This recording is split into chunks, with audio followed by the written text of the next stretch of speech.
He solved hundreds of cases, faced murderers, blackmailers, kings and conspiracies that would have destroyed lesser men. Sherlock Holmes, the world's greatest consulting detective, seemed invincible, untouchable, always 3 steps ahead of danger and 5 steps ahead of Scotland Yard. But he nearly died, not from lack of intelligence, not because he faced a criminal more brilliant than himself. He nearly died because he ignored the only man who truly knew him, the one voice that could have saved him before the trap closed shut. Pause. 2 seconds. In this story, you're going to discover the warning Sherlock Holmes dismissed, the silent error that changed the course of an investigation, and how that decision put his own life at risk. Because sometimes, the greatest danger isn't the enemy across the chessboard, it's the absolute certainty that we're right, that we see everything, that we need no one else's perspective to survive what's coming. Music shift. Introduce Victorian London ambience. Distant carriages, rain on cobblestones, London 1894. November rain hammered the windows of 221B Baker Street, turning the gas lamps outside into blurred halos of yellow light. Inside, the sitting room was thick with pipe smoke and silence. Sherlock Holmes sat in his armchair, long fingers steepled beneath his sharp chin, grey eyes fixed on nothing and everything simultaneously. Across from him, Dr. John Watson worked through correspondence. The scratch of his pen, the only sound besides rain, and the occasional crack of settling coals in the fireplace. They had been partners for over a decade by then. Watson had documented Holmes's cases, saved his life more than once, and learned to read the detective's moods like a physician reads symptoms. He knew when Holmes was bored, dangerous with restless energy. He knew when Holmes was hunting, mind racing through deductions faster than Watson could follow. And he knew, though Holmes would never admit it, when Holmes needed him most. Watson wasn't just the chronicler. He was the anchor. The human element that kept the brilliant machine from spinning into abstraction and arrogance. Tone shift. Introduce urgency. The knock came at 7:43 in the evening, sharp, insistent, carrying the rhythm of desperation. Watson glanced at Holmes, who hadn't moved, though his eyes had sharpened with interest. Mrs. Hudson's footsteps climbed the stairs, followed by a voice, male, upper-class accent fraying at the edges with barely controlled panic. The door opened. The man who entered was perhaps 40, well-dressed in a coat that cost more than most London families earned in a month. But his face told a different story. Pale, shadows under his eyes, hands trembling slightly as he removed his hat. "Mr. Holmes," he said, and his voice carried the weight of sleepless nights.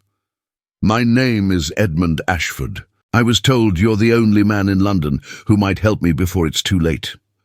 Holmes gestured to the chair without rising. "Sit, Mr. Ashford. You're a banker, recently returned from abroad, and someone is threatening your life. You haven't eaten properly in 3 days. You've been drinking more than usual. And you don't trust the police because you believe the threat comes from someone with connections inside Scotland Yard." Ashford froze halfway to the chair, staring. "How could you possibly? Your cufflinks bear the crest of Threadneedle Bank. The tan on your face is fading but recent, Mediterranean sun, I'd say, and your shoes carry red dust, consistent with Italian clay. The tremor in your hands isn't fear alone, it's alcohol withdrawal, attempting to steady nerves. You came to me instead of the police, which suggests either the threat is connected to law enforcement or you've been explicitly warned against involving them. Sit down, Mr. Ashford. You're wasting time you clearly don't have." Pause. 1 second. Sound. Chair creaking as Ashford sits. The banker sat, gripping the armrests. "Someone is going to kill me, Mr. Holmes. I received a letter 3 days ago. No signature, just a message. Confess your crime before November 30th, or judgment will be delivered by other means." November 30th is 4 days from now. What crime? Watson asked, leaning forward. Ashford's jaw tightened. "I haven't committed any crime." Holmes's eyes narrowed. "Then why haven't you gone to the police?" "Because the letter included details, private details about my business dealings, things only someone inside the bank or inside Scotland Yard could know. I don't know who to trust." Watson watched Holmes's face, saw the familiar hunger kindle there. A puzzle, a mystery with layers. Holmes loved nothing more than complexity. The more baroque and twisted, the better. But Watson felt something else, something that made his physician's instincts prickle with unease. The story was too clean, too perfectly designed to appeal to Holmes. Ashford's fear seemed genuine, but the pieces fit together with a precision that felt constructed rather than organic. Tone. Watson's internal concern. Music. Subtle, dissonant note underneath. Watson spoke carefully. "Holmes, might I have a word with you? Privately?" Holmes waved a dismissive hand. "Later, Watson. Mr. Ashford, I'll need to see this letter. Examine your residence and speak with your colleagues at the bank. We'll begin first thing tomorrow morning." "Tomorrow?" Ashford's voice cracked. "Mr. Holmes, I may not survive tomorrow. Can't we begin tonight? Tonight I need to think. Return at 9 o'clock in the morning. Mrs. Hudson will show you out." After Ashford left, Watson tried again. "Holmes, there's something about that man. Your instincts are noted and dismissed, my dear Watson. The case is straightforward. Someone with inside knowledge is attempting to manipulate Ashford into confessing to something, real or imagined. The threat may be genuine or merely psychological pressure. Either way, it's solvable. It's not the case I'm concerned about, it's how perfectly it appeals to you. Anonymous threats, inside conspiracies, a ticking clock. It feels designed, Holmes, like bait. Pause 1 second. Tone, Holmes, dismissive, but not cruel. Holmes finally looked directly at Watson, and something in that gaze made Watson's stomach tighten. It wasn't anger, it was certainty, absolute, unshakable certainty. "Watson, I appreciate your concern, I do, but you're allowing emotion to cloud observation. Ashford is genuinely frightened. His physiological responses were authentic, not performed. The case may appeal to my interests, but that doesn't make it false. You're seeing patterns where there's only coincidence." Watson wanted to argue further, wanted to explain that it wasn't Ashford he distrusted, but the situation itself, the way everything lined up too neatly. But he knew that tone. Holmes had already decided. The conversation was over before it had truly begun. Watson nodded slowly and returned to his chair, but the unease didn't leave him. It settled in his chest like cold weight, heavy and persistent. Music transition, ominous undertone building. That night, Watson barely slept. He kept replaying the meeting, analyzing Ashford's words, his mannerisms, the content of the threat. Everything seemed legitimate on the surface, but underneath, Watson felt wrongness he couldn't articulate. It wasn't logic that warned him. It was something deeper, something Holmes had taught him to distrust, intuition, the reading of human behavior that came not from deduction, but from years of watching people lie, watching them hide truth, watching them perform fear and desperation and innocence. Holmes, by contrast, slept soundly, or didn't sleep at all in favor of thinking, which for him amounted to the same thing. His mind was already racing ahead, constructing theories, planning approaches, anticipating moves and countermoves. He was in his element, doing what he did better than anyone alive. And that confidence, earned through hundreds of successful cases, had calcified into something dangerous. The belief that his intellect alone was sufficient for any challenge, that emotion was weakness, that Watson's concerns were the worried fretting of a loyal friend who didn't understand the cold mathematics of criminal investigation. Tone shift, analytical, building psychological tension. There exists a dangerous point where genius and blindness intersect. It's not obvious. It doesn't announce itself with fanfare or warning signs. It arrives quietly, disguised as competence, as experience, as the reasonable confidence of someone who has earned the right to trust their own judgment. Sherlock Holmes walked that line every day of his professional life, balanced between brilliance and hubris, saved repeatedly not by his own caution, but by Watson's presence, though he rarely acknowledged it. Over the years, every case solved reinforced something silent inside Holmes. The conviction that his mind was self-sufficient, that logic pure and unadulterated could decode any mystery, answer any question, defeat any adversary. It wasn't arrogance in the traditional sense.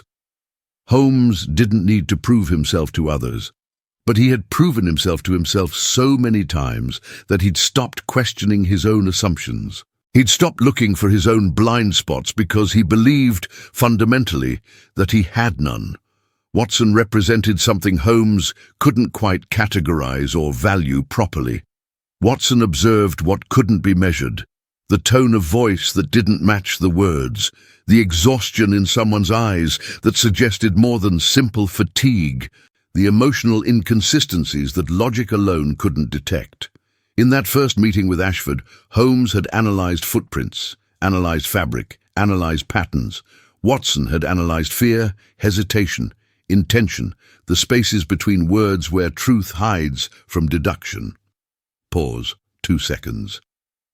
The next morning arrived cold and grey, London wrapped in fog so thick it muffled sound and reduced visibility to a few yards. Holmes and Watson met Ashford at his residence in Belgravia, a 3-story townhouse that spoke of old money and careful taste. Ashford led them to his study, where he produced the threatening letter from a locked drawer. Holmes examined it with his magnifying lens, studying paper quality, ink composition, the slight variations in pressure that might indicate emotional state during writing. The paper is common enough, available at any stationer's shop in London. The ink is standard as well, no watermark, no distinguishing characteristics.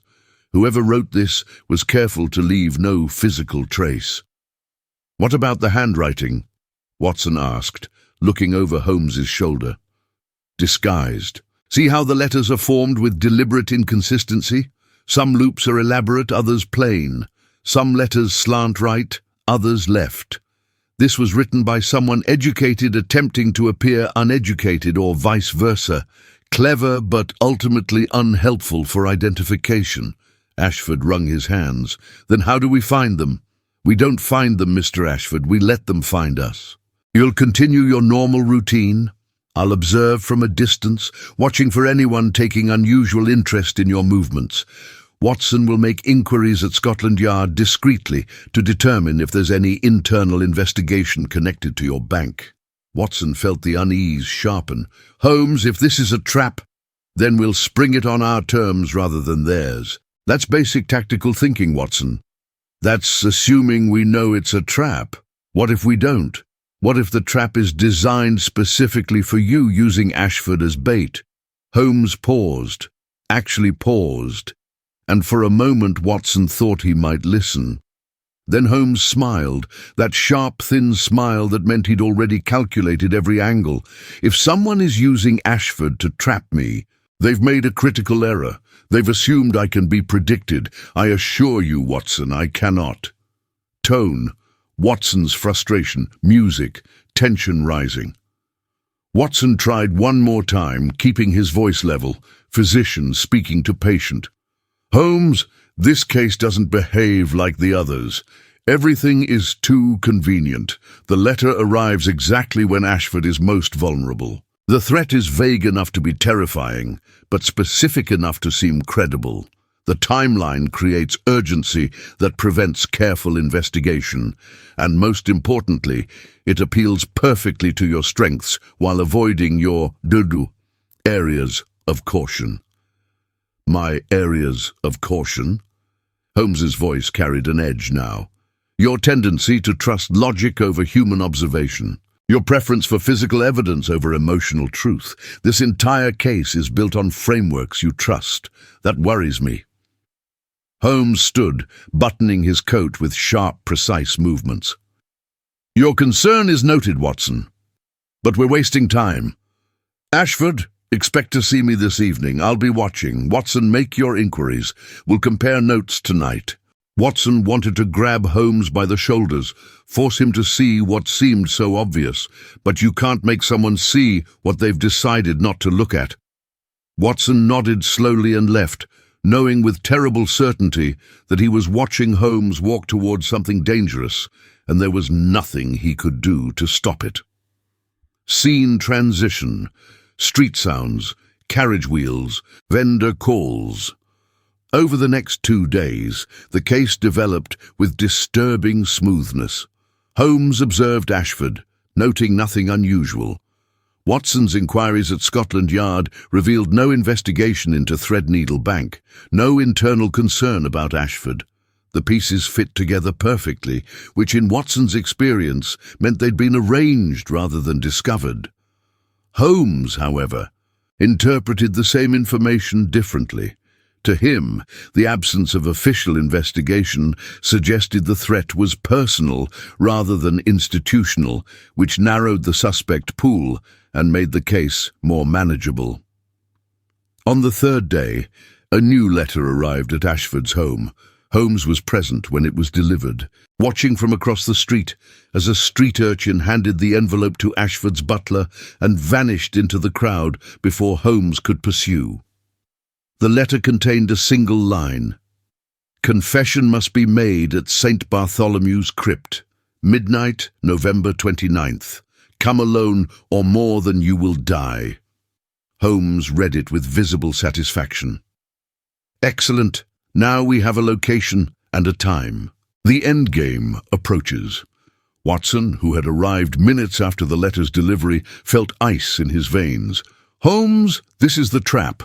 Don't you see? They're isolating you. A crypt at midnight. No witnesses, no backup. It's textbook ambush methodology. Or it's exactly what it appears to be, someone attempting to frighten Ashford into a confession in a suitably dramatic location. St. Bartholomew's Crypt is accessible through multiple entrances. I'll position myself with clear sight lines and escape routes.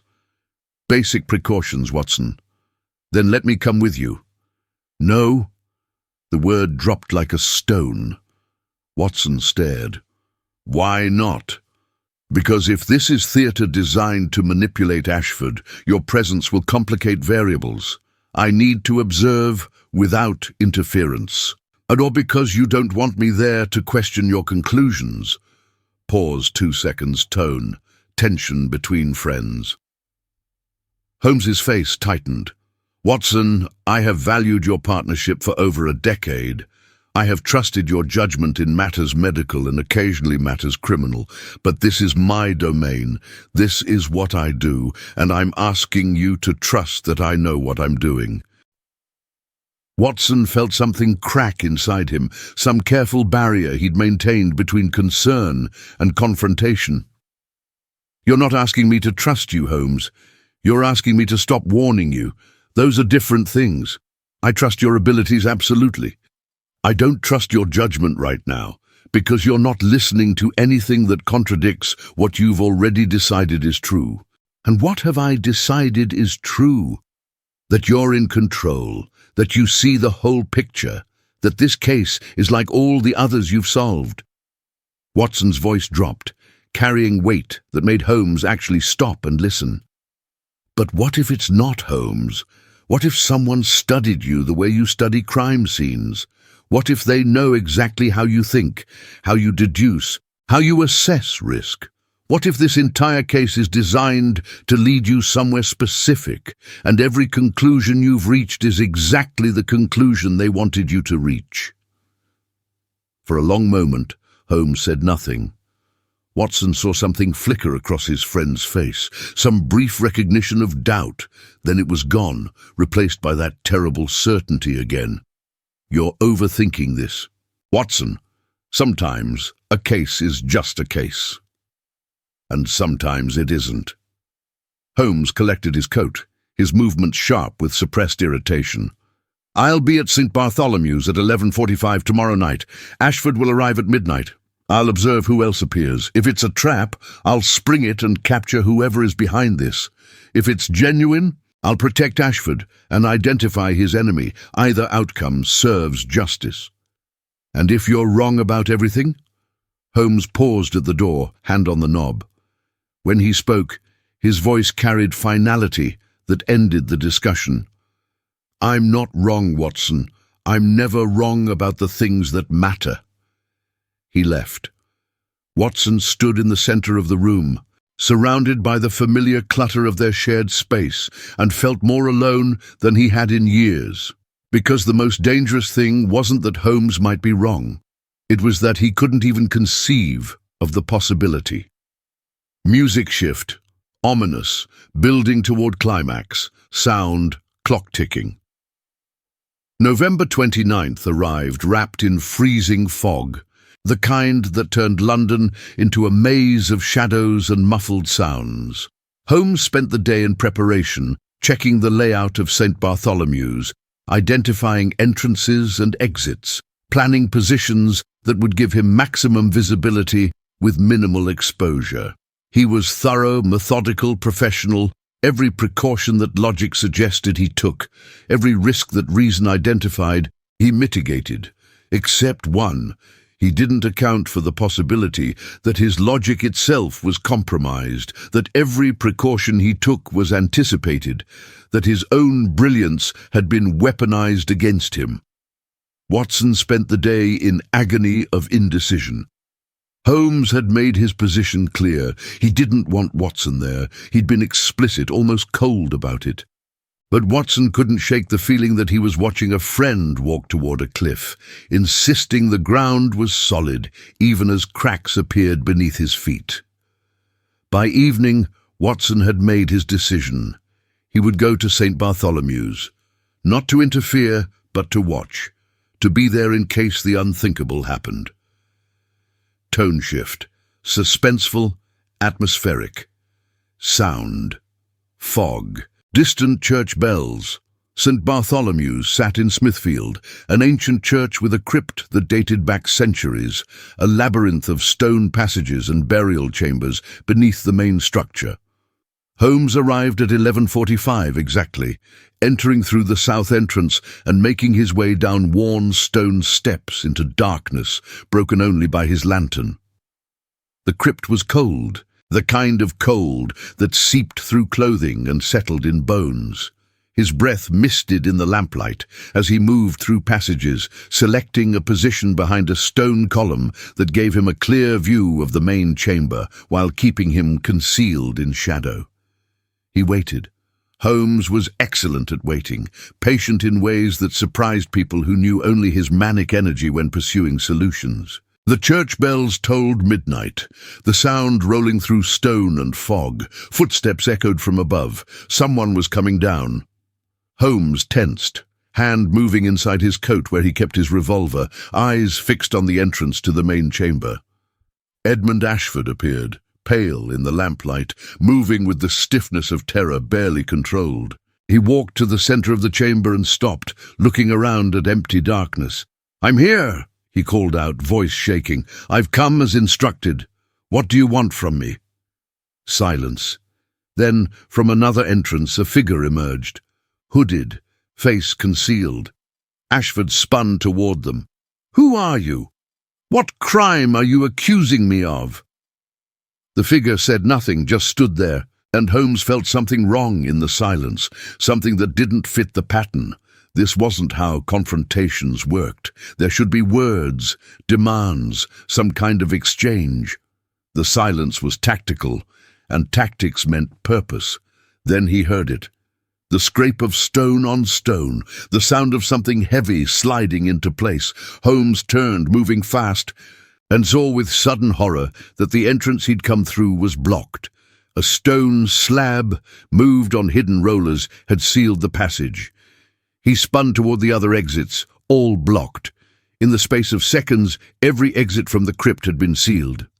Pause, 1 second. Music, sharp escalation. Sound, stone grinding, then silence. The hooded figure spoke, and the voice was wrong, mechanical, distorted through some device. "Mr. Holmes, so predictable, so brilliant, so utterly convinced of your own superiority that you walked into this like a child into a fairy tale." Holmes's mind raced, calculating, searching for the error he'd made, the detail he'd missed. Ashford wasn't moving. Holmes focused on him and saw it finally, saw what Watson had tried to tell him. Ashford's fear was real, but it wasn't directed at the hooded figure. It was directed at Holmes. "You're part of this," Holmes said quietly. "You were the lure." "I was paid very well to play the part," Ashford said, some of the tremor leaving his voice now that the performance was over. "Told what to say, how to act, which details would appeal to your legendary deductive abilities." The hooded figure laughed, a sound made harsh and inhuman by distortion. "You think you understand criminal minds, Mr. Holmes. You think you're always 3 steps ahead. But you only understand criminals who think like you do, who operate on logic and pattern. You've spent so long being right that you forgot how to be wrong. Your partner tried to warn you. That doctor you dismiss as well-meaning but simplistic. He saw what you couldn't."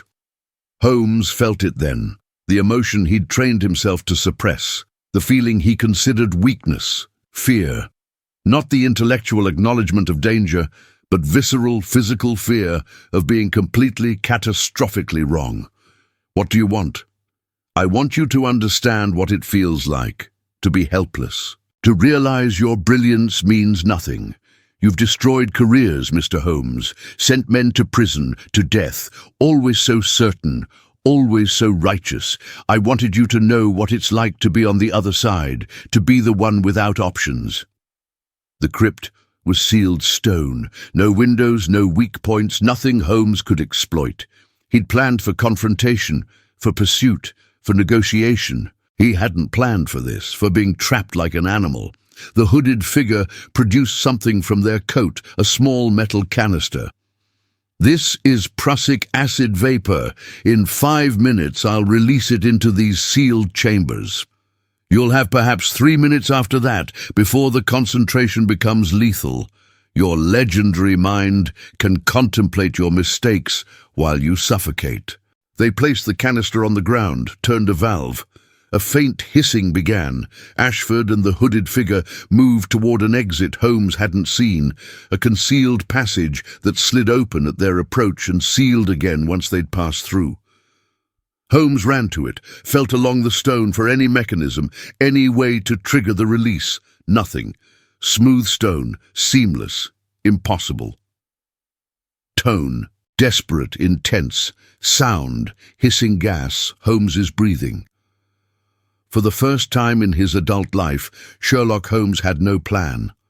No brilliant deduction would save him. No clever observation would reveal an exit.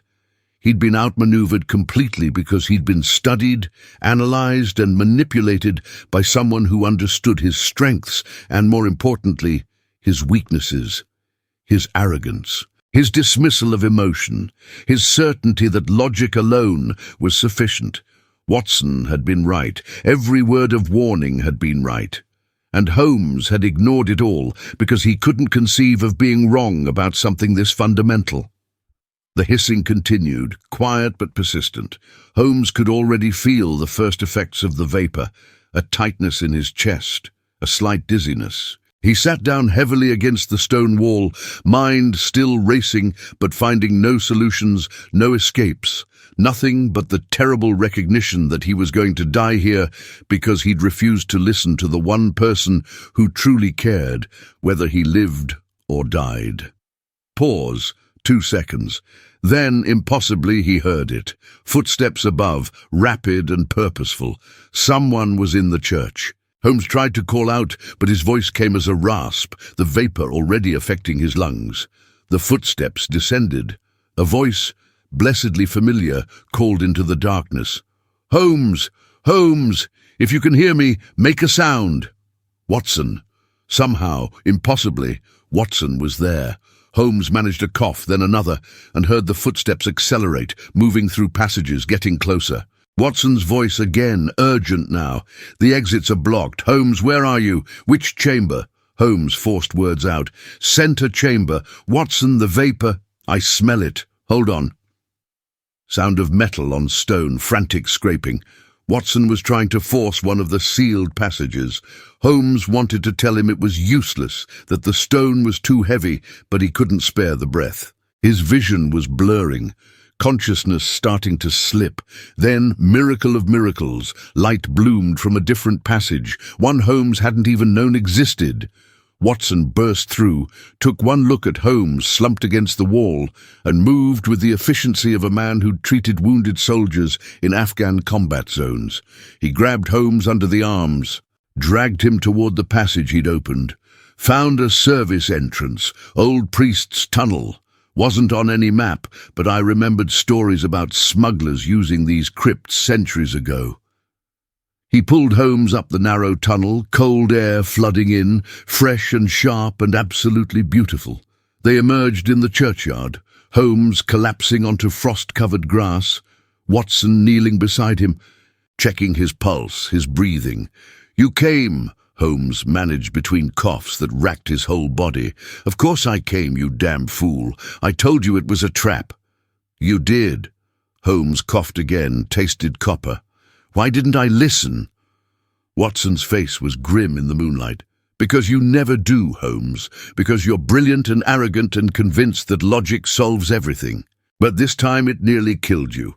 Music, quiet, contemplative tone, emotional resolution." They sat there for long minutes, Holmes recovering, Watson keeping watch. Finally, Holmes spoke, his voice raw but steady. "Who was behind it?" "I don't know yet, but I will find out.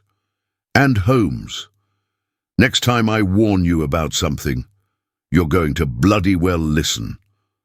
Holmes almost smiled. "I suspect I will, Watson. I suspect I will." The prussic acid had dissipated by the time Scotland Yard arrived. The hooded figure and Ashford had vanished, though Watson had descriptions and Holmes, even compromised, had observed enough to eventually track them, but that was for later. For now, Holmes sat in the Baker Street sitting room, wrapped in blankets, drinking the hot tea Mrs. Hudson had prepared, and thinking about something he rarely allowed himself to consider, his own fallibility.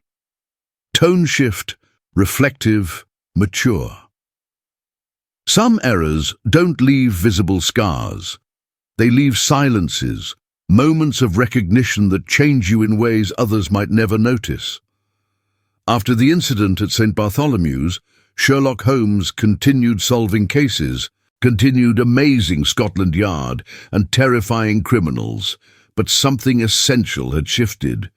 Watson noticed it first, as he noticed most things about Holmes that Holmes himself couldn't see. Holmes began asking questions before acting, not always, and never in ways that undermined his authority or confidence, but he'd pause, that brilliant mind still racing, but now checking itself against external observation. He'd turn to Watson and ask, "What do you think?" And he'd actually wait for the answer, actually consider it rather than filtering it through his own certainty. In the months that followed, Holmes tracked down the hooded figure. It was a former criminal he'd sent to prison years earlier, a man named Cornelius Blackwood, who'd served his sentence and emerged with nothing but time to plan revenge. The man had studied Holmes obsessively, learned to think like him, learned to predict him. He'd hired Ashford, an actor fallen on hard times, and constructed the entire scenario specifically to exploit Holmes's psychological blind spots. Blackwood was eventually captured, tried, and imprisoned again. But Holmes never forgot the lesson. The brilliant mind can see patterns invisible to others, can deduce truths from the smallest evidence, can solve puzzles that seem impossible. But the brilliant mind, operating alone, can also construct elegant prisons for itself, can mistake pattern for truth, can become so confident in its own methods that it stops seeing its own limitations. Watson represented what no method could replace: the external perspective, the emotional intelligence, the courage to say, "Something is wrong here." When logic insisted, everything was fine. Pause 2 seconds. Holmes never said, "You were right." That wasn't his way. But he started listening differently. He stopped dismissing intuition as emotional interference and started recognizing it as data from a different source, equally valid if harder to quantify. And Watson, who had spent years documenting Holmes's triumphs, quietly added this case to his notes, though he never published it.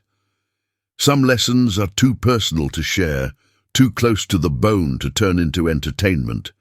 The partnership changed, became deeper, more balanced.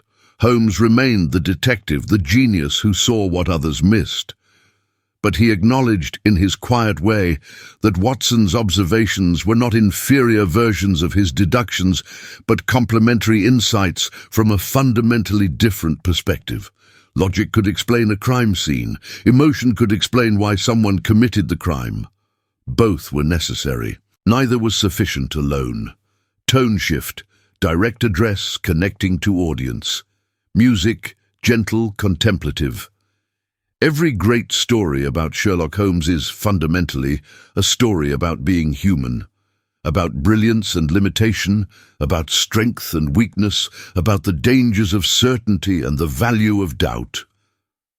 Holmes nearly lost his life not to a criminal more intelligent, but to an idea more dangerous, the belief that logic alone was enough, that one perspective, however brilliant, could encompass all truth, that needing someone else's input was weakness rather than wisdom.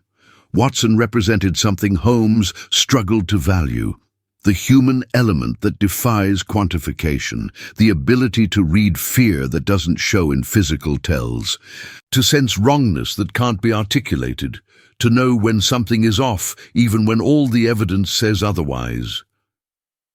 Watson saved Holmes's life that night, not with deduction or brilliant reasoning, but with loyalty, with the refusal to listen when Holmes said stay away, with the simple human act of caring enough to follow instinct over instruction. In real life, we all have a Watson, someone who perceives what we don't, who sees our blind spots, who warns us when we're walking toward danger we've convinced ourselves doesn't exist. It might be a friend, a partner, a colleague, someone whose perspective differs enough from ours to catch what we miss. And like Holmes, we often don't listen. We're too confident, too certain, too invested in our own conclusions to accept that someone else might see truth we've overlooked. We dismiss their warnings as overreaction. We interpret their concern as lack of understanding.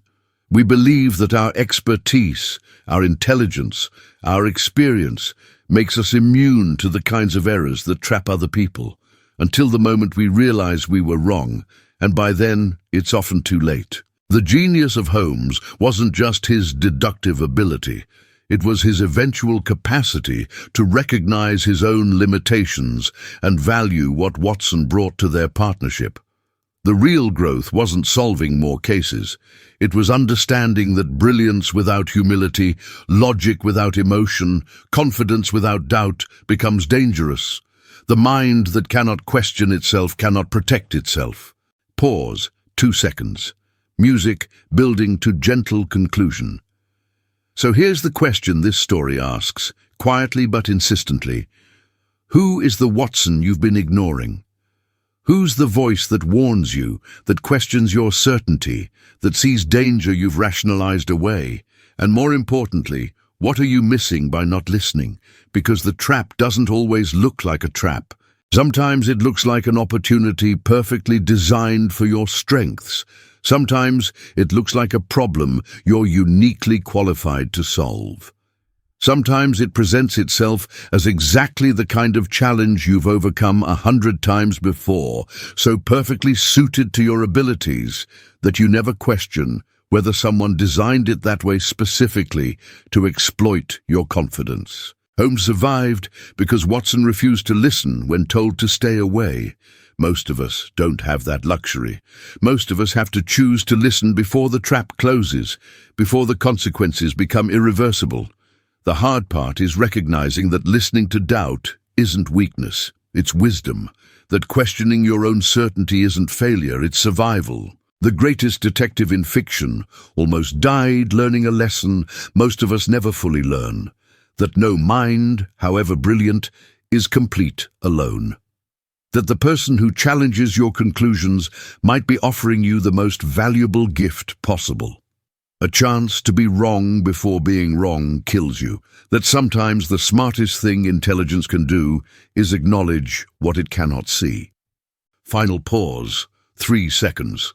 Sherlock Holmes ignored Watson's warning and nearly paid with his life. He learned, he changed. He became not less brilliant but more complete, not less confident but more cautious, not less Holmes but more human. That transformation didn't diminish him. It saved him again and again in the years that followed. The question isn't whether we're as intelligent as Sherlock Holmes. The question is whether we're wise enough to listen to our Watson before it's too late. Because the trap designed for us is already in motion.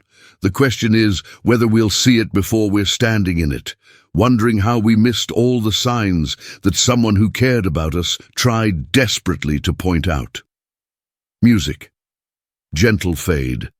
Tone, warm, inviting. If this story made you think, made you pause, made you wonder who you've been dismissing and what you might be missing, then it served its purpose. Stories aren't just entertainment. They're mirrors that show us ourselves, warnings about patterns we're doomed to repeat unless we recognize them, invitations to grow before tragedy forces growth upon us. Here on this channel, we explore narratives that go deeper than surface plots, that examine the psychology behind iconic characters, that find modern truth in classic tales.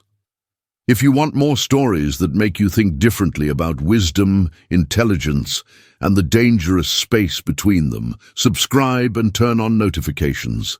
Share this with someone who needs to hear it, someone who's too certain, too confident, someone who might benefit from remembering that even Sherlock Holmes needed John Watson to survive his own brilliance.